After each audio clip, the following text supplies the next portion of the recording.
Puberty or the Tunnel of Sexuality by Ralph Weber. In the third essay on the theory of sex, Freud deals with the transformation of sexuality during puberty. For Freud, puberty is the transition from the infantile to the so-called final normal form of sexuality. Puberty is a kind of sexual transition space, a lock that is supposed to enable a transformation from infantile to mature sexuality. At this point, the development of sexuality is understood to be continuous, which will later be questioned by authors such as Jean Laplanche and others. What is the difference between infantile and mature sexuality? Mature sexuality takes a love object, while infantile sexuality stimulates its own body, that is, it favors autoerotic tendencies. During puberty, the so-called partial instincts work together, for example oral, anal or phallic excitations, and submit to the genital zone in order to achieve a so-called sexual goal. The primary goal of mature sexuality now becomes an altruistic one, namely the discharge of the sex product which puts the sex drive in the service of procreation. Disturbances in this path establish the Freudian concept of perversion as a possibility of missing the reorganization of the partial drives. In this understanding, sexual normality is the coming together of tender, for example infantile and sensual strivings, which refer to a common sexual goal, for instance reproduction with discharge the semen in a sexual object. Freud writes, "It is like the breakthrough of a tunnel from both sides." In other words, the breakthrough of infantile, tender sexuality and sensual, adult sexuality. It's difficult to overlook how Freud at this point constructs a meeting of infantile and mature sexuality that takes place in the unconscious sexual underground, that is, in a tunnel. During puberty, the external and internal genitalia grow and are excited by external or internal stimuli, which manifest themselves somatically as an erection or lubrication, and psychologically as an urge and pleasure. For Freud, the infantile zones, such as the oral or anal zones, now provide the so-called forepleasure, which stimulates the genital zones and progresses to discharge, for example the orgasm, to the highest intensity of sexual arousal. The orgasm is now relief, lust for satisfaction, and libido relaxation. Freud also called this end pleasure. Pre-pleasure is characterized by passing through the erogenous infantile zones and increases pleasure, but does not lead to relaxation. And pleasure, for example the orgasm, on the other hand, is a satisfaction experience that causes the libido to pause. Freud also recognizes dangers in forepleasure. If the forepleasure is too great, the preparatory actions of mature sexuality are shortened and there is a fixation. For Freud, this is the basis of his theory of perversions. The perversion does not achieve the sexual goal of mature sexuality, For instance, the ejaculation of the sperm into the vagina. According to Freud, a perverse development can be prevented by the primacy of the genital zone, which already shows in the latency phase, for instance, in the phase from school enrollment to puberty. According to Freud, during this time it occurs in children through excitement of the genital zone, but in a milder form. This train of thought is necessary for Freud because he wants to create a tunnel between infantile and mature sexuality. A not unproblematic approach, he writes. We notice that on the way to knowledge we initially imagined the differences between infantile and mature sexual life to be exaggerated. At this point the question arises, and what if Freud did not correctly recognize these differences between infantile and so-called mature sexuality?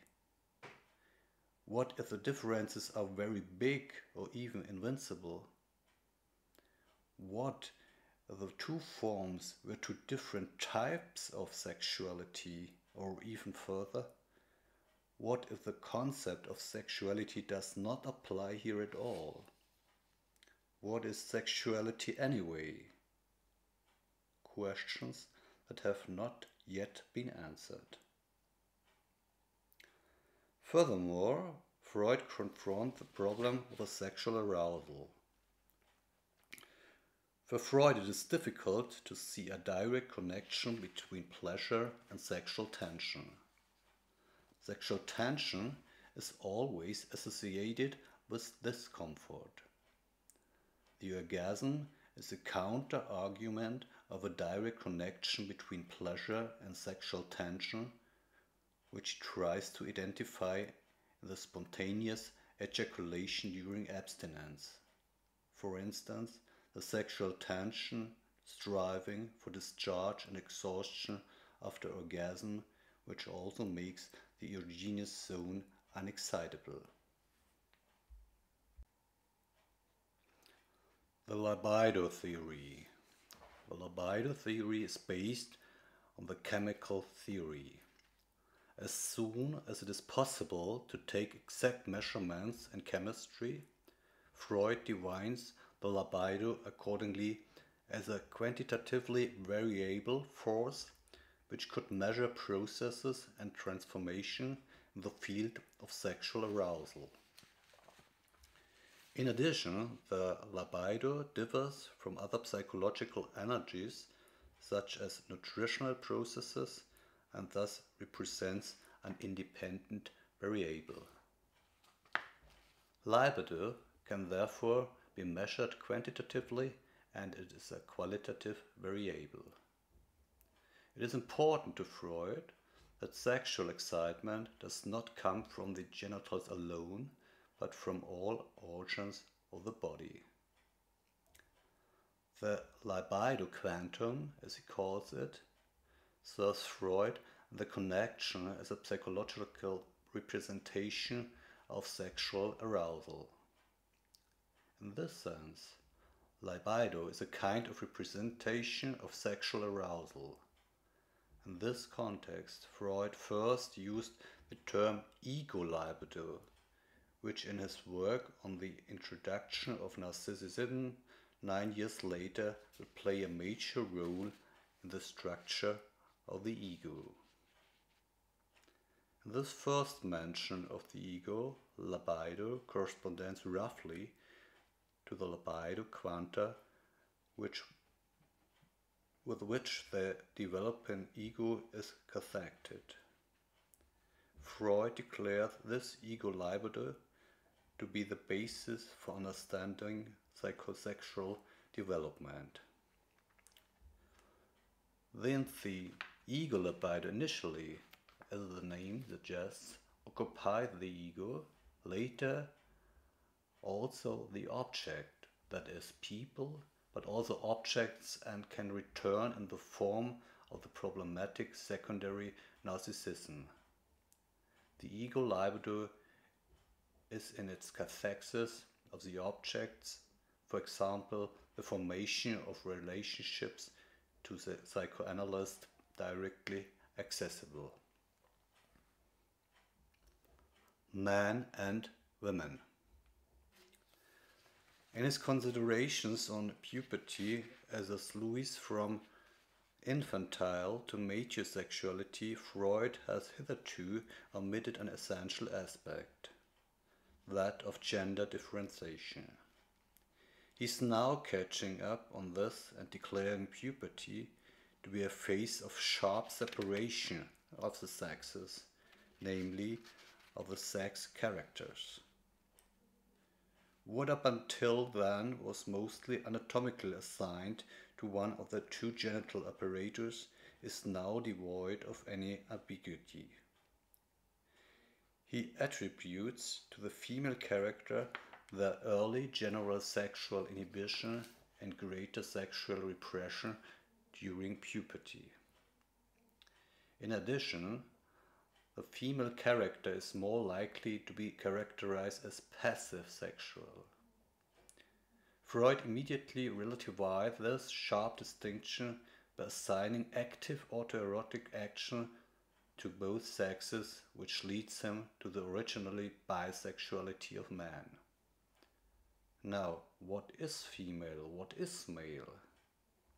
In his approach, Freud chooses three different perspectives on women and men.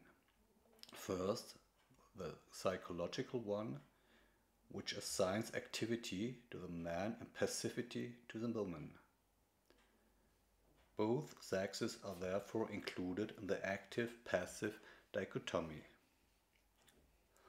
The biological perspective follows: woman is the one with the egg cell, man is the one with the sperm cell. However, neither the psychological nor the biological definition is clear. Rather, there are confusions, transitions, and numerous intersections between the sexes. And this problem can only be solved by sociology, which, as Freud calls it, observes real existences and their existence and concrete ways of life. In addition to this thought, Freud assigned so-called leading erogenous zones to men and women. In the man, the glans penis; in women, the clitoris. During puberty, female adolescents experience a wave of precession to which men succumb. In Freud's eyes, this retreat motivates the man to intensify his sexual activities. According to Freud, the repression of clitoral excitation inhibits the transfer of excitation to the virginity of the clitoris. The so-called anesthesia of the woman occurs because the excitation currents from the clitoris cannot colonize the surrounding tissue. In women, there is a change in sexual arousal from the clitoris to the vagina. In the case of man, this does not occur. The dominant genital zone in men is still the glans penis.